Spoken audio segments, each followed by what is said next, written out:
Media మీద దాడి problem ఏంది ఇక్కడ మాట్లాడుతుంది మీడియా పాయింట్ ప్రాబ్లం ఏడుంది మీడియా పాయింట్ ఎక్కడుంది మీ పార్టీ ఆఫీస్కి వస్తారు అక్కడికి వెళ్ళండి ఇక్కడ మాట్లాడితే ఏమి వచ్చింది ఏమి ఇబ్బంది ఏం ట్రాఫిక్ అలో చేయాలి భయం ఎందుకు మాట్లాడితే మీడియాతో మరి భయం కాకపోతే మా డ్యూటీ మేము చేస్తున్నాం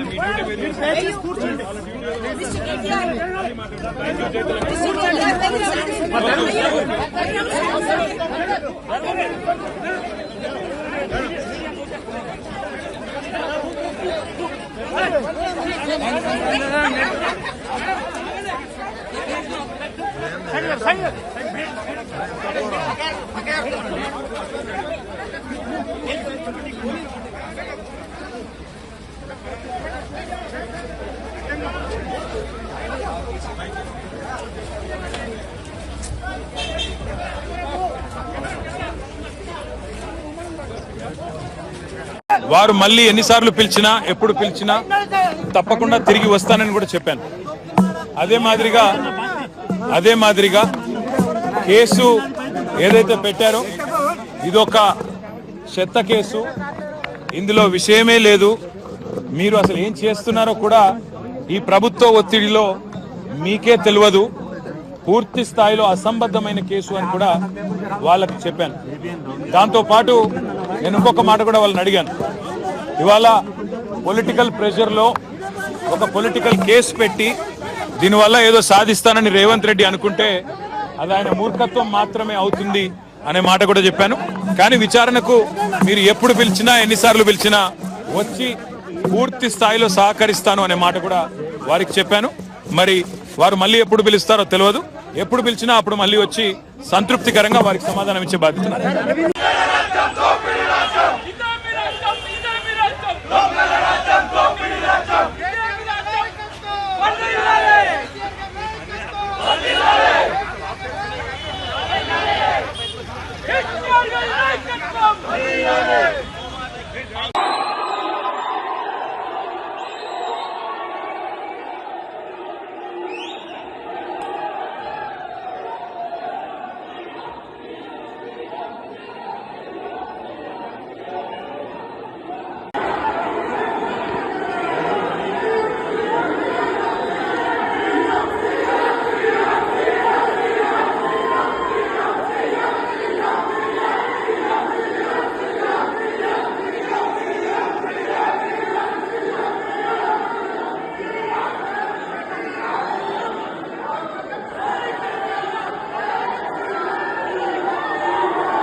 ఆరాధ్య దైవం తెలంగాణ సాధించిన మన నాయకుడు కేసీఆర్ గారి నాయకత్వంలో నిబద్ధతతోని పద్ధతిగా ఎక్కడ కూడా ఒక్క పైసా అవినీతికి తావు లేకుండా పనిచేసిన అని చెప్పి ఇప్పుడు వాళ్ళకి చెప్పిన ఏసీబీ వాళ్ళు అడిగితే 82 ప్రశ్నలు అడిగినారు.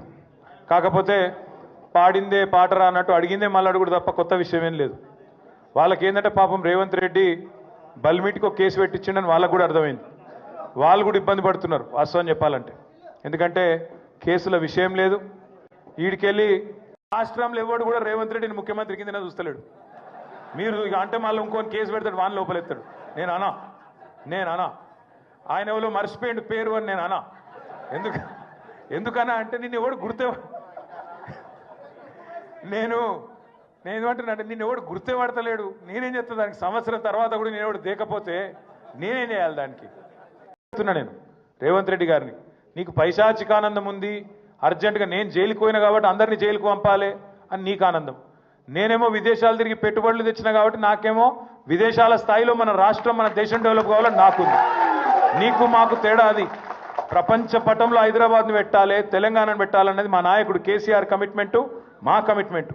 మేము నీలాగా 50 లక్షల రూపాయలతో దొరికిన దొంగలం కాదు, నీలాగా లుచ్చా పనులు చేసిన వాళ్ళం కాదు. నీకు భయపడేటోడు ఎవడు బీఆర్ఎస్ పార్టీలో తెలంగాణలో లేడు.